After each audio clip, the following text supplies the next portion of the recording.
प्यारे बच्चों, आज मैं आपको एक कहानी सुनाने जा रही हूँ जिसका नाम है राख की रस्सी।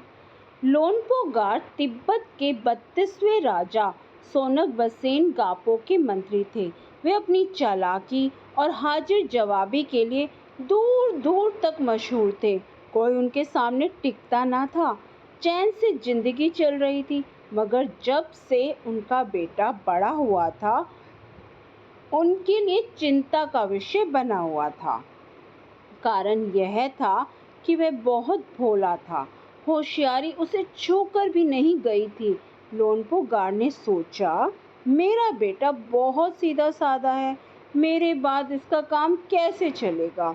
एक दिन लोनपो गार ने अपने बेटे को 100 भेड़ें देते हुए कहा, तुम इन्हें लेकर शहर जाओ, मगर इन्हें मारना या बेचना नहीं, इन्हें वापस लाना 100 जौ के बोरों के साथ, वरना मैं तुम्हें घर में नहीं घुसने दूंगा।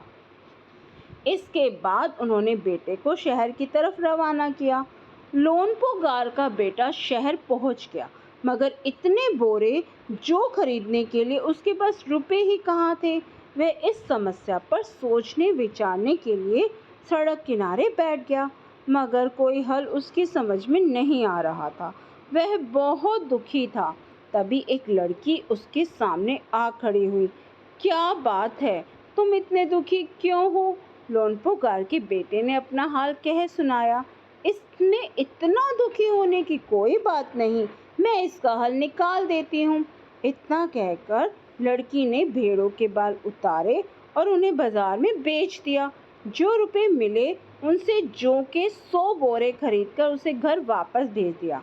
लोनपो गार के बेटे को लगा कि उसके पिता बहुत खुश होंगे, मगर उसकी आपबीती पर उन्होंने ध्यान नहीं दिया। वे उठकर कमरे के बाहर चले गए।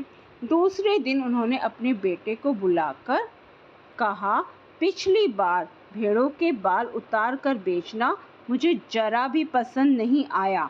अब तुम दोबारा उन्हीं भेड़ों को लेकर जाओ, उनके साथ जौ के 100 बोरे लेकर ही लौटना। एक बार फिर निराश लोनपो गार का बेटा शहर में उसी जगह जा बैठा। ना जाने क्यों उसे यकीन था कि वह लड़की उसकी मदद के लिए जरूर आएगी, और हुआ भी कुछ ऐसा ही।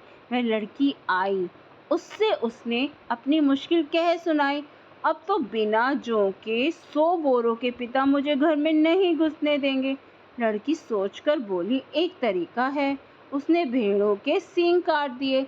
उन्हें बेचकर जो रुपए मिले उनसे 100 बोरे जो खरीदे बोरे लोनपो गार के बेटे को सौंपकर लड़की ने उसे घर भेज दिया। भेड़े और जौ के बोरे पिता के हवाले करते हुए लोनपो गार का बेटा खुश था। उसने विजयी भाव से सारी कहानी कह सुनाई। सुनकर लोनपो गार बोले, उस लड़की से कहो कि हमें 9 हाथ लंबी राख की रस्सी बनाकर दे। उनके बेटे ने लड़की के पास जाकर पिता का संदेश दोहरा दिया। लड़की ने एक शर्त रखी, मैं रस्सी बना तो दूंगी, मगर तुम्हारे पिता को वह गले में पहननी होगी। लोनपो गार ने सोचा, ऐसी रस्सी बनाना ही असंभव है, इसलिए लड़की की शर्त मंजूर कर ली।